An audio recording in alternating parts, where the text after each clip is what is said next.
Hey guys, it's DC here, and today I'm talking with Ryan, who has transitioned from another industry into cybersecurity. He's got a pretty interesting story. Let's hear a little bit about you, Ryan. Hey DC, how you going, man? It's good to be here, buddy. How Yeah, you man. going? Yeah, pretty good, pretty good. So what would you like to know about the story? I guess I've been in the music industry for, I guess, the lion's share of my adult life. As happened to so many people, when COVID hit, my income was cut, Yeah. and I had to find a new career path to go down. So uh, Damn. I was going through some stuff, and then I saw some ads on TV about the government paying for people to study cybersecurity, and I've been into computers my whole life, so I thought it seemed like a good fit, man. So Yeah. Okay, so that was basically it from like having a wage cut essentially because COVID hit and I you do, couldn't yeah, really get out there. yeah, man. I was working at the Formula One, and uh, we got a phone call the evening after the third day in there, and then nothing. It was Yeah, right. zero income. So That yeah, sucks. That's yeah. that's pretty heavy. Okay. So, I guess, did you have any previous IT experience before going into cybersecurity, or? Okay, so as you can see, I'm a little longer in the tooth than most cats, but I've laugh it up, chuckles. Yeah, but so I've been knocking around since the bulletin board days, man. My old man worked for Telstra. We had a second line at home. We got into, I don't even know how I found it. Oh, I think it's probably from war games. I learned about war dialing, Oh, yeah. and through someone at his work, I think it was, I got a thing to start war dialing, and we had a free second line. I was not aware of internal billing at this point. Right. I just started scanning numbers and scanning. Found a bulletin board on the Gold Coast, and connected up, and I had some guy just grilling me about death metal, and apparently I answered the questions correctly. Got in, and then had access to 2600, Freak, Wow. Memphis Cookbook, all this kind of old school stuff, man. And that's where I guess that flame was first ignited, you know? That's awesome. Okay, And so that was sort of like the your introduction, I guess, into yeah, yeah, hacking and or cybersecurity and all the fun stuff that can come along with it. yeah, man. Yeah, it just, and from there, it's kind of all the IT skills I built were kind of just out of necessity, of just being cheap, basically. Yeah. Had my music career going, and so I learned web design, basic web design back in the day. You know, I had the first website with way too many animated GIFs. Um, you Did know you the have ones, the man. You know, trailing the mouse Simpsons thing as episode about well? it. You know the What's that, trailing. sorry? Did you have that trailing mouse? Oh, you know it, man. You know Yeah, it. Yeah. I know. Yeah, Yeah. of course. Hell yeah, that's Rocket awesome. Escape, just loving life. Yeah, it was good. I But love that stuff. That was so fun. yeah, man, I miss it. I miss that. Me But too. The glory but days of the internet, almost. mate, it was a different entity back then. Like It was. today, you've got to worry about being flamed, and there's all these, you know, there's so many egos and stuff going on. But back then, people, they were just, if you were there, they wanted to help. But so taught myself web design, and then, you know, Flash came out, and I wanted to have it cool Flash stuff. So I learned action scripting and graphic design. It's just as like the love of computers and the music thing kind of mixed. So basically, I could do my own promotion without paying someone. But Right. yeah. So when the music thing died, all of a sudden, it just seemed like the logical step. Yeah. Yeah. Basically, yeah. Sounds like a good idea. Yeah, Okay. man. So I guess what sort of made you want to make the jump into cybersecurity? Okay. Well, it was basically a choice between, you know, doing something that I was actually passionate about, or, you know, jumping on the tools or something like this. And it's, they talk about this the gap that was there, and initially that was really exciting. Oh, there's all these jobs in cybersecurity, so I started studying really hard. The course I went into was the Certificate 4 through Victoria University, and it's good. It's really good. It gives you some good, like, fundamental knowledge. But I basically came to the realization that, you know, there's 60 or 18,000 of us coming out of it the other end. So if I'm going to stand out above those guys, I really need to knuckle down and find firstly, what it is I love, and then two, pursue those interests, and, you know, off my own back, study courses that give me experience in those areas. That's it. Yeah, and that's actually a really good segue onto my next question, which was, what do you believe is the most crucial steps that helped you obtain a job in cybersecurity? Networking, man. Like, I'm not talking about liking, or I'm talking about actual engagement with actual people. Yeah. Like, I can't express how much, like, if you see someone post something, whether it's Facebook, Instagram, LinkedIn, whatever, and it interests you, engage with that person and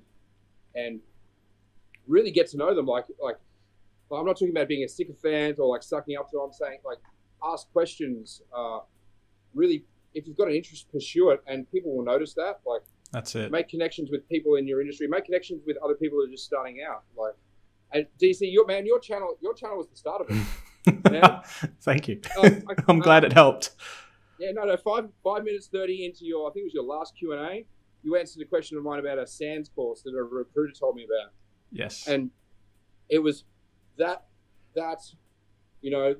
and go for CCNA, go for your Sec Plus, these kind of things that really got me on the right path, man. Like, from that, I discovered places like Attack IQ, which is the best free content I've ever come across. Like, it's maybe a little bit complicated for guys who are just starting out, but that sparked interests, which then led me off on other tangents. I started learning about threat-informed defense, modder attack, things like this. And, it's about finding that passion, that thing that really excites you, and then running with it, man. Absolutely, yeah. So networking, probably the biggest crucial point for getting a job. And you've just achieved a job, I believe, in the last couple of days. You were able to obtain a job. Yes. Yeah. How awesome is that? I started my first NDA.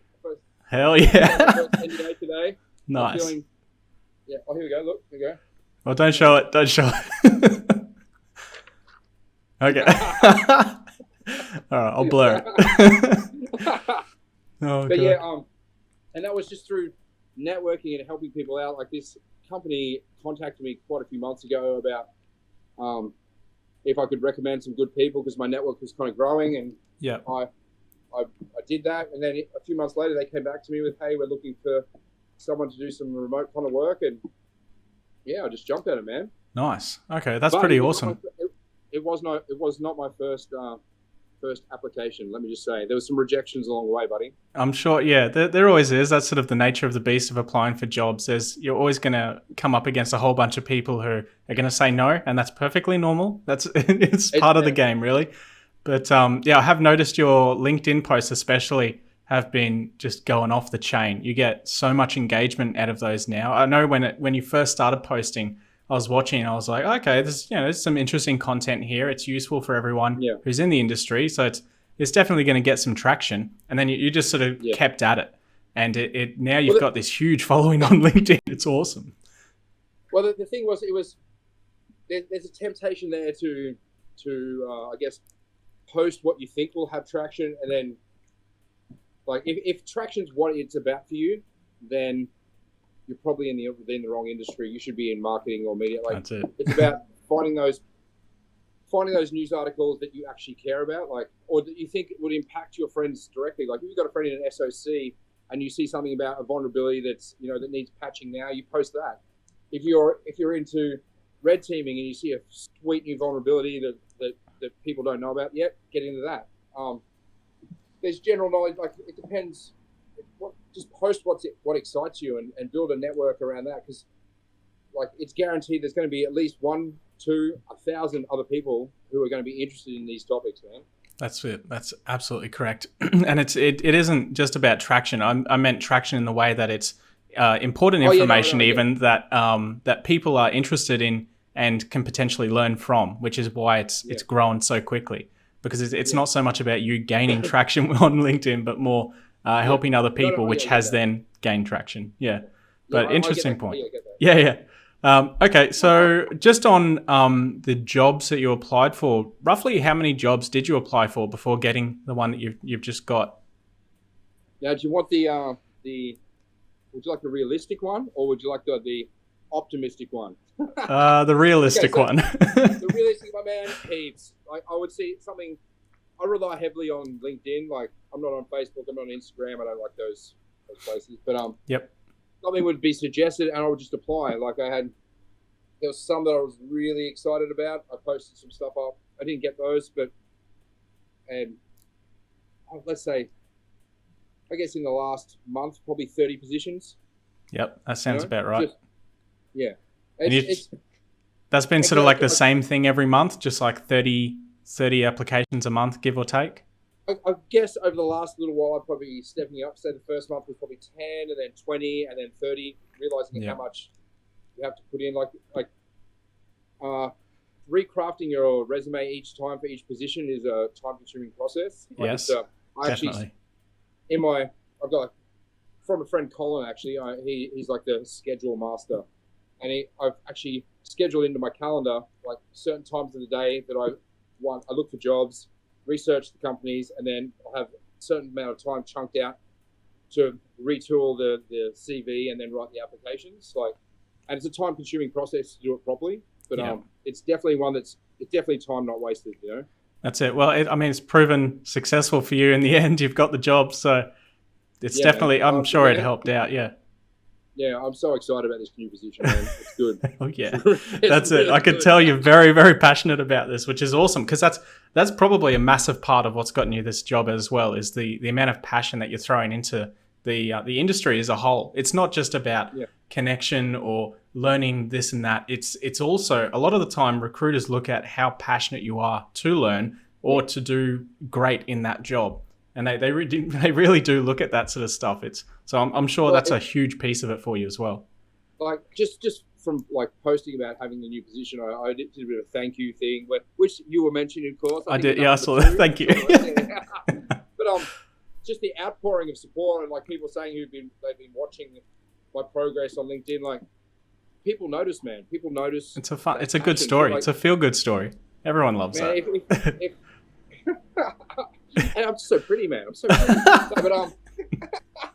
But no, it's just people see passion, and passionate people can identify that in other people. It's like yourself, man. Like you do this thing, you help so many people, and people see that in you, and that's why you're like a magnet. And thank you. You do good things, man.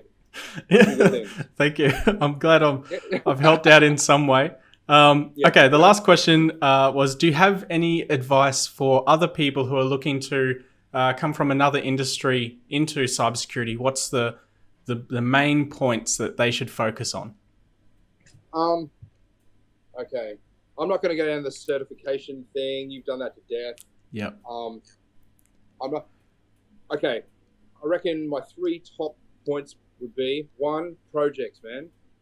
Find something you're interested in. Do a project, document it, put it on GitHub, post about it on Facebook, do Instagram videos, like share knowledge, like people notice that stuff.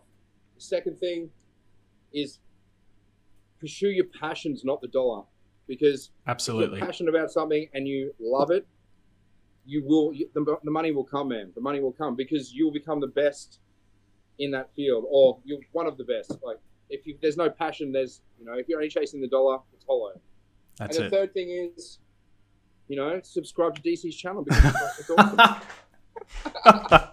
Well, thank you. Guaranteed jobs. No. Or Haunted Hacker. Haunted Hacker is also very, very good. Yeah. Okay. Shout out time.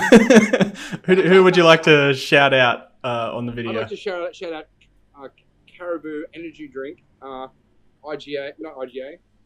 Aldi Special. It's very good. Okay. Tastes like a 90s rave dance floor, but good stuff. The best kind of rave floor. Jesus Christ.